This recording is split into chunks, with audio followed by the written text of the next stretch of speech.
I wanted to attempt to summit Kilimanjaro mainly just to see how much I could push myself and conquer whatever challenge was in my way. And though I wasn't successful in summiting, I was really grateful to give it a go. And the experience actually taught me the importance of rest, that I don't actually have to push myself physically, emotionally, mentally to the extreme to feel like I've accomplished anything. How am I feeling? I am feeling excited. I'm just feeling ready to just take on this challenge. I think the only thing that I'm worried about is the amount of times I have to pee, because I am taking this altitude medicine off my arm. I am taking this altitude medicine that, if I'm being brutally honest, is making me pee so much.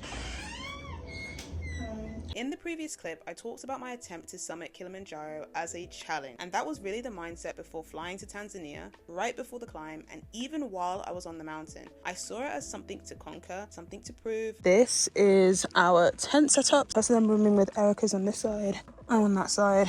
Hot water, and we are about to wash.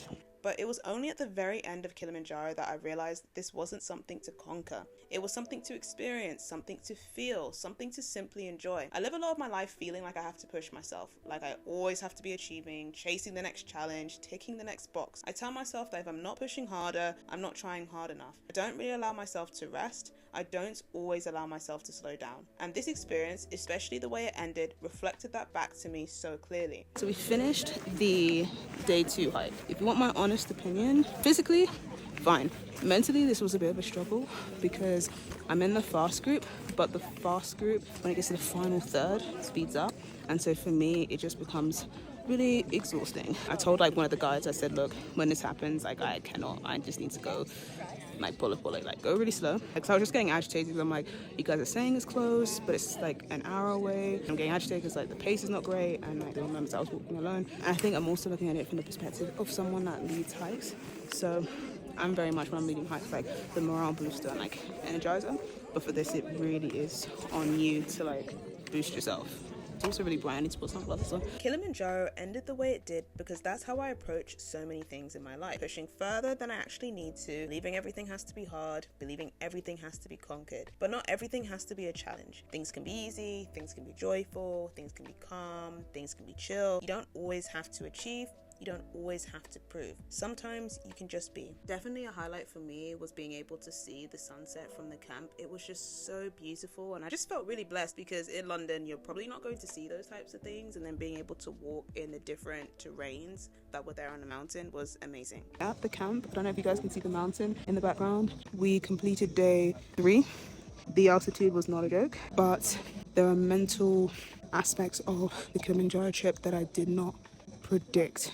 So it's causing more of a mental burden. Also, it's not the best feeling when you haven't seen anyone that looks like you since you've started the Kilimanjaro trip. The older I'm getting, more I kind of crave being around other women that look like me. There are black women, I need to say that. The black women that look like me are working, but I think a lot of it is privilege, cost of money, travel. This is not a cheap experience. I have my protein shake, which I'm going to drink every night to help boost the recovery. But yeah, I don't know.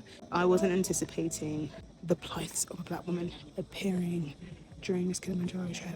I don't know, I'm not usually homesick, but I do miss people, and that rarely ever happens when I go on trips, but I think it's because I'm solo and I'm controlling a lot of variables. But yeah, look at this amazing thing.